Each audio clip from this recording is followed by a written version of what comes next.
박수로 영광 올려드립니다. 아멘. 우리 하나님은 임마누엘 하나님, 우리와 함께 하시는 하나님이십니다.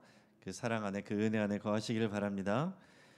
자, 오늘 우리가 읽은 본문을 통해서 내게 장가들리라 라는 제목으로 우리 말씀의 은혜를 같이 나누겠습니다. 여러분은 주로 어떨 때 행복하십니까? 사람들은 주로 좋은 일이 생기면 그때 기뻐하고 행복하다고 생각합니다. 예를 들면 선물을 받았을 때, 또 시험에 합격해서 진학을 하거나 취직을 했을 때, 또 아프다가 병이 났을 때, 또 누군가를 사랑하거나 사랑을 받을 때, 그럴 때 사람들은 기뻐하고 또 행복하다고 생각합니다. 근데 여러분, 이런 행복이 오래가지를 않습니다. 왜 오래가지를 않을까요? 부족해서가 아니라 우리가 익숙해지기 때문에 그렇습니다. 우리 뭐든지 아무리 좋은 것도, 행복한 상황도 익숙해지면 당연하게 여기게 되고, 당연하게 여기게 되면 행복한 감정이 사라집니다. 자, 선물을 받았어요. 잠깐은 기쁜데 며칠 지나면 어디 있는지 모릅니다. 또 우리가 열심히 공부를 해가지고 진학을 했습니다. 회사에 들어갔습니다. 잠깐은 좋지요. 막상 가면은 시험 봐야 되죠. 과제 내야 되죠. 또 무한 경쟁에서 스트레스 받죠. 그래서 어렵게 힘들게 기도하면서 학교를 가고 회사를 들어갔는데, 막상 들어가고 나서 며칠 지나면은 빠지는 날을 그렇게 좋아하고 기다리고, 그게 우리들의 모습입니다. 또 그래서 병원에서 나올 때 우리가 기뻐하지만은, 그러나 그것도 잠깐이고, 아프기 전에 그때 하던 생각들, 염려들, 스트레스들 그대로 다시 또 이어가는 게 우리들의 모습입니다. 또 누군가를 사랑하게 돼도 시간이 지나면은 그 관계 때문에 오히려 피곤하게 될 때도 있고요. 누군가에게 사랑을 받을 때 너무나도 기쁘고 감사하지만은, 그러나 그것이 익숙해져 버리면은 전혀 사랑으로 느껴지지 않고 오히려 피곤하게 느껴지고, 남들과 비교하면은 부족하다고 느껴지는 게 우리들의 모습이에요. 그래서 여러분, 뭔가 우리에게 특별한 일이 생겨야 기쁘고, 그런 기쁨이 있어야 감사하고, 그래야 행복하다고 생각하면 우리의 행복은요 아주 찰나적이고 먼지처럼 쉽게 날아가 버리는 겁니다. 우리가 아침에 일어나서 지금 환한 낮이 돼서 우리가 활동하고 예배하러 나왔습니다. 밤이 되면 또 어두워지고 우리는 잠을 잡니다. 당연하지요? 그러나 이건 당연한 일이 아닙니다. 경희대 물리학과 김상욱 교수의 강연 중에 이런 내용이 있었습니다. 낮이 밝은 것은 당연한 일이 아닙니다. 이런 얘기를 했어요. 이건 이제 과학자의 설명이에요. 이게 무슨 말인가 하고 잘 들어봤더니, 자, 우주의 평균적인 모습은요, 우리의 낮에 보는 이런 환한 모습이 아니고 오히려 밤에 어두울 때의 모습, 그게 우주의 평균적인 모습이라고 합니다. 사실 우리가 영화를 보든지 그런 뉴스를 보든지 하면 우주의 모습을 이렇게 가끔 보면 이게 환한 낮이 아니잖아요. 어두운 모습이잖아요. 그게 일반적인 우주의 모습이라는 겁니다. 근데 우리가 낮이 있고 낮이 환한 것은 우리 가까이에 태양이라고 하는 별이 있기 때문에, 그 태양이라고 하는 별이 이상하리 많지 지구와 가깝게 있기 때문에 우리 낮이 이렇게 환한 거라고 말합니다. 여러분, 별이요, 우리는 그냥 하늘에 떠 있는 천체는 다 별이라고 생각하지만, 과학적으로 말하면 별은 자기 스스로 빛을 내는 게 별이고, 우리 지구나 토성, 목성, 화성 이런 것들은요 행성이라고 합니다. 별의 주위를 도는 행성이라고 그래요. 그러니까 우리 지구도 행성인데, 지구에서 가장 가까운 스스로 빛을 내는 별은 태양인 거예요. 그런데 태양은 이 우주에서 보면 굉장히 우리 지구랑 이상하리 많지 가깝게 있다는 겁니다. 우리 실감이 안 되잖아요. 어느 정도 거리냐고 하면, 빛의 속도로 말하면 지구에서 태양까지의 거리가 8분이래요. 그래도 와닿지 않죠? 자, 그러면은 이 지구에서 두 번째로 가까운 별이 뭐냐면은 알파 센타우리라고 하는 별인데, 빛의 속도로 가면은요 얼마 정도 걸리냐면 4년 3개월 정도가 걸린답니다. 그러니까 두 번째 가까운 별이 그 정도 거리인데 8분 거리인 태양은요 엄청나게 가까운 거리라는 거예요. 근데 이게 이거보다 더 가까우면요 우리가 다 타 죽고, 좀 멀면 우리가 다 얼어버립니다. 가장 적당한, 그리고 이상할이 많지 가까운 곳에 태양이 있는 겁니다. 그래서 이 태양 때문에 낮이 되면 밝고, 또 자전하기 때문에 밤이 되면 어둡고, 그래서 잠을 잘 수 있는 겁니다. 그리고 이 지구가 공전을 하면서 사계절이 있는 거죠. 자, 우주에서 과학자들이 보면 우리 지구처럼 이렇게 푸른 숲이 있고 바다가 있고 강이 있고 이런 별을 찾지 못하고 있습니다. 이런 행성을 찾지 못하고 있어요. 이런 정도가 아니라 아예 물이 있는 곳을 찾지를 못하고 있습니다. 어딘간 방연이 있겠지 이렇게 생각하면서 찾아보지만 아직까지 찾지를 못하고 있어요. 자, 그러니까 이 지구는요 이상할이 많지 너무나도 특별하게 아름다운 그런 행성입니다. 여기에는 정말 신비한 생명으로 가득 찬 푸른 행성이에요. 왜 그럴까요? 왜 지구만, 이 넓은 우주에서 이 지구만 이렇게 좋은, 우리가 살아가기 딱 알맞는 그런 환경이 되어 있을까요? 하나님께서 아름답게 창조하셨기 때문에 그렇습니다. 우리들을 위하여, 인간들을 위하여 아름답게 창조하셨기 때문에 지구가 이런 특별한 환경을 갖고 있는 겁니다. 그러니까 아침이 돼서 낮이 돼서 환하고 우리가 활동할 수 있는 것 당연한 일이 아니고 특별한 일이다라는 것을 여러분 아시기 바랍니다. 그리고 이것을 더 나가서 하나님께서 우리를 향한 특별한 은혜 안에 베풀어 주신 그 은혜 안에서 우리가 살고 있구나 하는 것을 여러분 생각하시길 바래요. 하나님이 우주를 창조하시고 다스리신다는 내용이 오늘 본문에도 나옵니다. 오늘 우리가 읽은 본문은 호세아 선지자를 통해서 또 멸망해가는 북이스라엘에게 선포하신 말씀인데, 오늘 21절 22절 같이 읽어보겠습니다. 저 시작. 여호와께서 이르시되 그날에 내가 응답하리라. 나는 하늘에 응답하고 하늘은 땅에 응답하고 땅은 곡식과 포도주와 기름에 응답하고 또 이것들은 이스라엘에 응답하리라. 아멘. 자, 하나님께서 뭐라고 말씀하십니까? 하늘에 응답하리라. 하늘은 땅에 응답하리라. 땅은 곡식과 포도주와 또 모든 나는 열매들의 기름에 응답하리라. 그리고 이것들은 이스라엘에 응답하리라. 이렇게 말씀합니다. 이게 무슨 말이냐면 하나님께서 하늘을 주관하시고 땅을 주관하시고 또 풍성한 곡식이 나게 하시는 것 하나님이 하신다는 얘기예요. 여러분, 수고하고 또 땀 흘리는 것은 농부가 하지만 하늘에서 하나님이 비를 내려주셔야 되고 햇볕을 쬐게 해주셔야 되고 땅이 곡식을 나게 해주셔야 농사가 되는 겁니다. 하나님의 은혜로 농사가 된다는 거예요. 그리고 그것을 이스라엘 땅에 이루겠다 이렇게 말씀하고 있습니다. 자, 이스라엘이라고 그랬는데 이것은 이스라엘하고 다른 거예요. 이스라엘의 그 안에 이스라엘이라고 하는 지역이 있습니다. 갈릴리 아래쪽에 있는 넓은 평원과 계곡으로 되어 있는 지역이 이스라엘이에요. 근데 이 이스라엘은 좀 특별한 의미가 있습니다.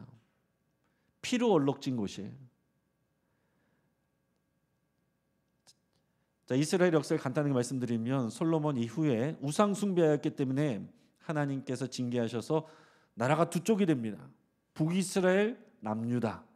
근데 남유다는 이 다윗의 자손들이 잘 이끌어갔는데 북이스라엘은 계속 반역하고 또 혁명하고 그래서 왕이 자꾸 바뀌어요. 총 19명의 왕이 있었는데 제대로 하나님을 섬기고 제대로 믿는 사람이 없었습니다. 그 중에서도 가장 나쁜 왕이 누구였냐면 아합 왕이었어요. 아합 왕보다 더 나쁜 사람, 더 유명한 사람은 그의 아내 이세벨이었어요. 이세벨, 뭐 이사벨, 또 예쁜 이름이라고 또 무슨 화장품이나 이런 브랜드에 보면 이런 이름들 있잖아요. 굉장히 나쁜 악녀였습니다.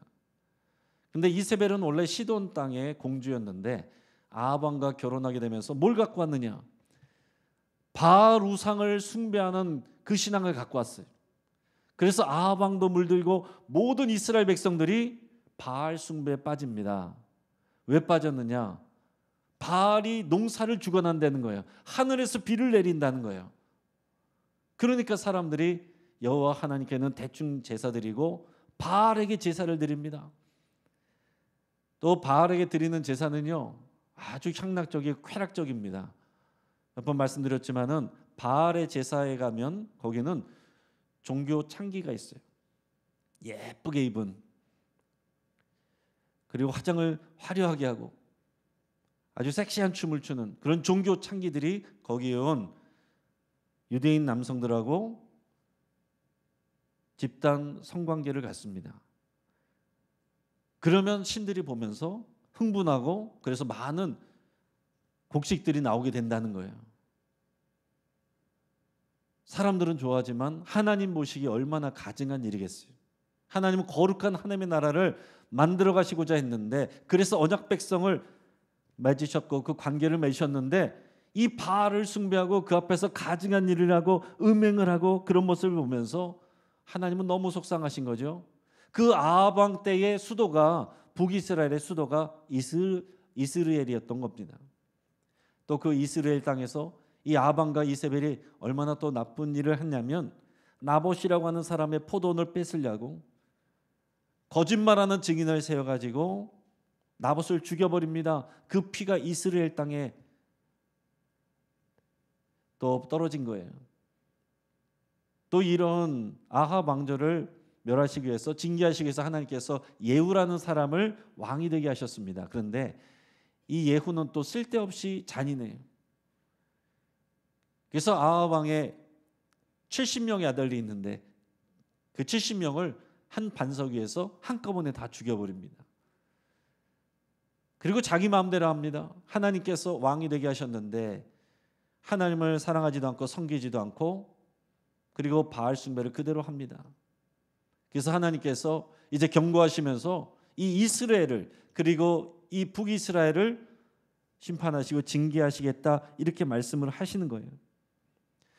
자, 그래서 오늘 본문 앞에 보면 하나님께서 그런 심판하시는, 징계하시는 그런 메시지를 주셨는데, 그러고 나서 오늘 본문에 보면 하나님의 진짜 마음, 하나님의 본심, 그 말씀이, 그 마음이 오늘 성구 안에 담겨 있습니다. 북이스라엘이 회복되는 것을 우리 하나님께서 원하고 기다리시는 거예요. 우리 하나님께서 그것을 바라보고 계시는 겁니다. 우리 하나님께서는 징계하고 심판하고 버리는 것이 아니라 다시 회복하시고 사랑하기를 원하시는 거예요. 자, 이것을, 이 마음을 어떻게 하면은 이 백성들에게 알려줄 수 있을까? 하나님이 생각하셨습니다. 고민하셨습니다. 아무리 말로 해도 사람들이 잘 안 들어요. 못 알아들어요. 믿질 않아요. 그래서 이것을 직접 보여주고사 호세아 선지자를 통해서 보여주기로 했습니다. 그래서 호세아 선지자에게 가장 음란한 여자와 결혼해라.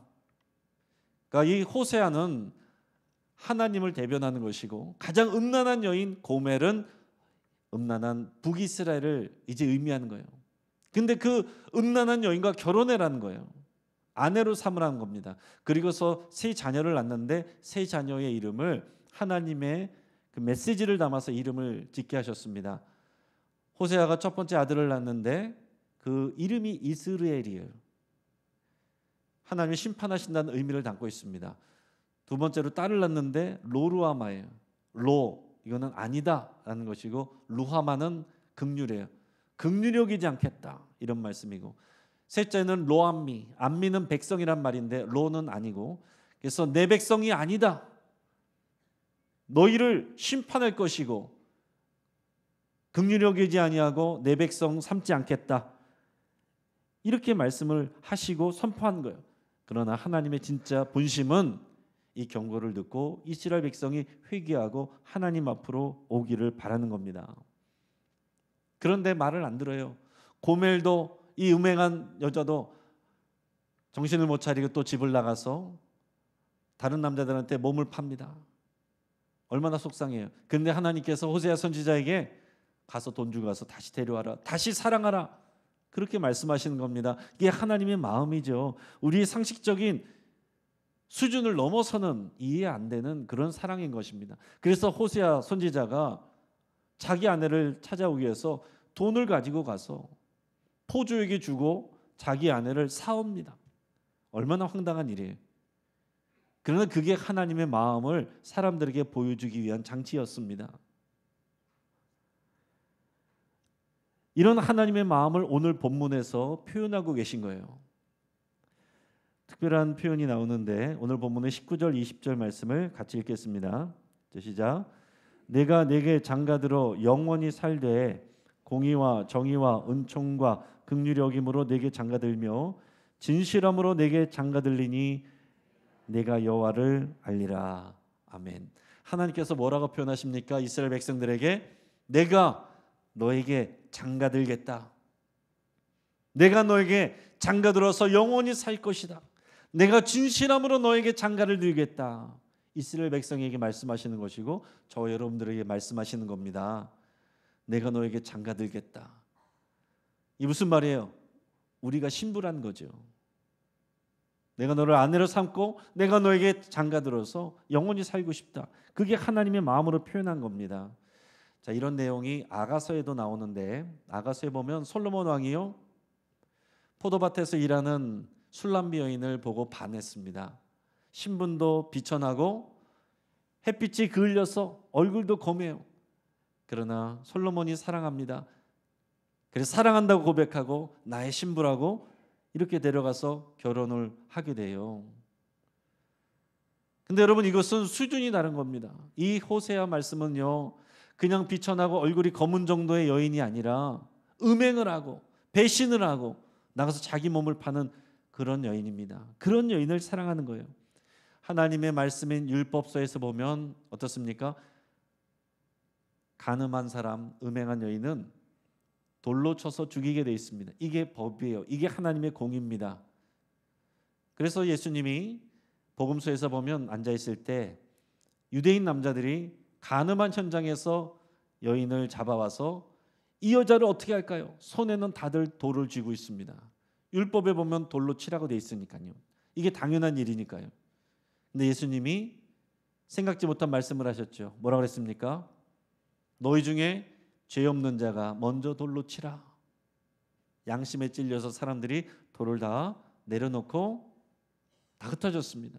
예수님도 용서해 줬습니다. 나도 너를 정죄하지 아니하노니 가서 다시는 죄를 범하지 말라. 놀라운 예수님의 용서와 사랑이죠. 근데요 호세아서는 그거보다 더한 거예요. 그 간음한 여인 용서해 줄 수도 있겠죠. 그런데 이 간음한 여인, 잡아온 간음한 여인이 내 아내인 거예요. 지금 호세아 상황은 그런 것입니다. 간음한 현장에서 데려온 사람이 내 아내예요. 여러분 지금 현장에서 지금 우리 시대에서 이런 상황이 벌어지면 어떤 일이 일어나겠습니까? 당장에 경찰에 고소하든지 이혼하자고 법정에 가겠죠. 그것이 당연한 일이겠죠. 그런데 그런 불륜을 저지른 여인을, 불륜을 저지른 아내를 보면서 하나님이 다시 말씀하시기를 나는 너에게 장가들리라. 진실로, 진실함으로 너에게 장가들리라. 이렇게 말씀을 하시는 겁니다. 이게 너무 수준이 높고 광대해서 오히려 이해가 되지 않는 그런 말씀인 거예요. 지금 상황은 이 고멜도 뉘우치지 않아요. 북이스라엘도 이스라엘 백성들도 반성하지 않습니다. 똑같이 그렇게 지내고 있습니다. 하나님의 사랑 귀한 줄을 모르고 있어요. 남편의 사랑 귀한 줄을 모르고 있는데 거기다 대고 일방적으로 선포를 하는 거예요. 나는 내게 장가들리라. 나는 너를 아내로 다시 받아들여서 아름답고 순결한 신부가 되게 할 것이다. 이게 하나님의 본심입니다. 자, 호세아서 2장 23절 같이 읽겠습니다.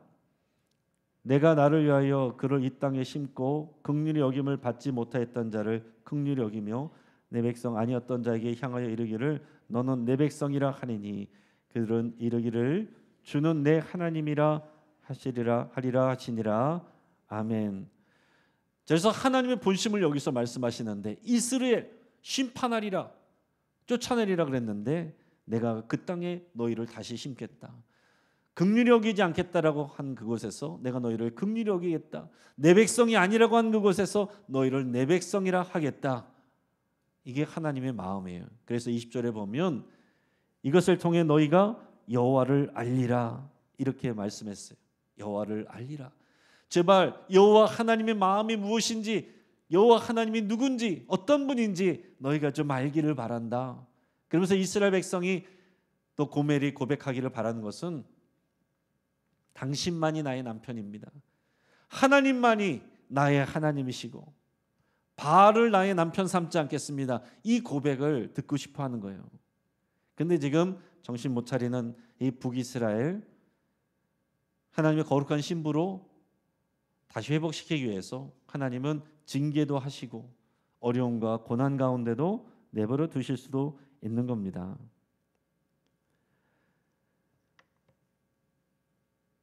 자, 19절 20절 다시 한번 읽어보겠습니다. 자, 오늘 읽을 때는 하나님이 어떤 분이신가, 또 이 신부에게 또 어떤 것을 기대하시는가, 이걸 생각하면서 한번 읽어보시기 바래요. 그쵸? 시작. 내가 내게 장가들어 영원히 살되 공의와 정의와 은총과 긍휼히 여김으로 내게 장가들며 진실함으로 내게 장가들리니 네가 여호와를 알리라. 아멘. 자, 여기 하나님의 성품이 나타나 있습니다. 내가 너와 결혼할 건데 공의와 정의와 은총과 긍휼히 여김으로 또 진실함으로 너와 결혼할 거다. 이렇게 말씀합니다. 이게 하나님의 성품이에요. 그리고 하나님은 이스라엘 아름다운 신부로 이스라엘을 다듬어 가십니다. 공의와 정의와 은총과 긍휼히 여김 또 진실함, 이런 하나님의 모습을, 성품을 닮아가도록 훈련하시고 다듬어 가시고 치유하시고 다시 부르고 계신다 하는 얘기입니다. 그렇기 때문에 여러분, 최종적인 것은 이 하나님의 마음인데 지금 북이스라엘은 그럴 생각이 없습니다. 그래서 하나님이 다듬어 가시기 위해서, 부르시기 위해서 때로는 징계하시기도 하고 때로는 어려움을 당하기도 하시는 겁니다. 자, 이런 내용이 우리에게 왜 중요한가? 나하고 전혀 상관없는 다른 나라 이야기인 것 같은데 이게 도대체 나와 무슨 이야기인가? 이게 중요하죠. 이게 왜 중요합니까? 예수님을 믿는 사람은 새 이스라엘이 되었기 때문에 그래요. 예수님을 믿는 사람은 그 새 언약 관계 안에 들어가서 우리가 신부가 되었기 때문에 그런 것입니다. 그러니까 오늘 여기 있는 하나님의 말씀이 동일하게 저와 여러분들에게 그대로 적용이 되는 거다 하는 얘기입니다. 구약에서는 여호와 하나님이 내가 남편이다 그러셨는데 신약에 와서는 예수 그리스도가 남편이라고 말씀하십니다. 신랑이라고 말씀하세요. 그리고 교회가 신부라고 말씀하세요. 그래서 우리는 교회이고요. 우리가 그리스도의 신부인 겁니다. 여성들만 말하는 게 아니에요. 남녀노소, 이것은 상징적인 의미이기 때문에 우리가 교회고 우리가 그리스도의 신부입니다. 그래서 마지막 때 요한계시록의 마지막 보면 마지막 때 어떤 일이 일어날 거냐? 예수님과 신부와 혼인잔치가 일어난다 그랬어요. 혼인잔치를 벌어진다. 우리가 거기에 참여하는 겁니다. 그러니까 여러분, 이것이 우리들의 이야기다라는 얘기예요. 그래서 여러분, 하나님이 우리를 어떻게 바라보시는가, 어떻게 대하시는가, 오늘 말씀을 통해서 잘 이해하시기 바랍니다. 하나님을 오해할 수가 있어요. 하나님을 잘못할 수 있습니다. 성경을 읽다가 오해하기도 하고 내 삶 속에서 이해되지 않는 일 때문에 넘어지면서 오해하기도 하고, 그러나 여러분, 오해하지 말아야 될 것은 우리 하나님의 본심이 여기 있습니다. 내가 너에게 장가들리라. 나 여호와를 네가 알리라. 여러분, 우리의 수준으로는 하나님의 거룩한 신부가 되기 어렵습니다. 목회자도 마찬가지예요. 저도 마찬가지입니다. 만약에 24시간 제 마음에 떠오르는 감정들과 제 머리에 떠오르는 생각들을 다 공개된다면 부끄럽죠. 도망갈 수밖에 없을 겁니다. 그런데 이런 부족하고 연약한 나를 구원하시고 사랑하셔서 또 목회자로 또 주의 일꾼으로 세워주신 것 생각하면 감사하게 되는 거예요. 근데 이거를 잊어버리면, 이거에 익숙해져 버리고 당연하게 여겨버리면 내가 이렇게 수고하고 노력하는데 이렇게밖에 안 해? 이런 불평과 원망과 또 좌절이 오게 되는 겁니다. 여러분 우리도 마찬가지예요. 여러분도 다 마찬가지죠. 우리의 수준으로는 우리가 그리스도의 우리의 순결한 신부가 되기 어렵습니다. 그러나 우리 주님께서 우리를 사랑하신다고 말씀하시고 너는 나의 신부라고 말씀하시고 나는 내게 장가들리라 너와 영원히 살리라 이렇게 말씀하시기 때문에 오늘 우리가 이곳에서 예배하고 신앙생활을 할 수가 있는 겁니다. 우리가 살아가다 보면 우리 뜻대로 안 되는 일들이 얼마나 많습니까? 두렵고 또 떨리는 일들이 얼마나 많습니까? 수험생들은 당장 지금 시험에 합격하고 학교 들어가는 게 인생의 가장 큰 문제 같고, 그러나 막상 사회생활에 보면 사회생활할 때 당장 우리가 해결해야 될 어려운 일들이 많죠. 또 우리가 생각하지 못한 일들, 갑작스러운 사건, 사고들, 그런 고통들, 또 질병들 이런 것들이 찾아오기도 합니다. 그래서 그럴 때마다 우리는 넘어지기도 하고 힘들어하기도 하고 하나님을 의심하기도 하고 하나님의 사랑을 경험하지 못한다고 말하기도 하고 그렇게 말합니다. 그러나 앞에서 말씀드린 것처럼 하나님이 우리를 사랑하시지 않는 것이 아니고 우리가 익숙해져 있거나 하나님의 본심을 모르기 때문에 그것을 누리지 못할 때가 많다라는 겁니다. 자, 이것이 우리를 향한 하나님의 사랑이에요. 내가 내게 장가들리라. 너를 아름다운 신부로, 나를 닮은 신부로 거룩하게 세워갈 것이고 치유할 것이고 또 그 자리에서 너를 영원히 사랑할 것이다. 이게 하나님의 약속입니다. 여러분 하나님의 사랑과 하나님의 은혜를 경험하고 싶다면 제가 팁을 하나 알려드릴게요. 이 두 손가락으로 하나님의 은혜와 사랑을 경험할 수 있는 방법을 알려드리겠습니다. 여러분 나중에 집에 가셔서 혼자 계실 때 입을 꼭 다물고 이 두 손가락으로 코를 꼭 막아보시기 바랍니다. 그리고 1분만 지나보세요. 그럼 어떻게 될까요? 숨이 안 쉬어지죠. 죽을 것 같습니다. 공기가 들어와야 되는데 산소가 코로 입으로 들어와야 되는데 이게 막히면은요 죽을 것 같죠. 근데 뒤집어서 생각해 보세요. 이 공기를, 이 산소를 이 지구라는 행성에 하나님께서 우리를 둘러싸게 해놓으셨습니다. 다른 별에 가면, 다른 행성에 가면 산소도 없어요.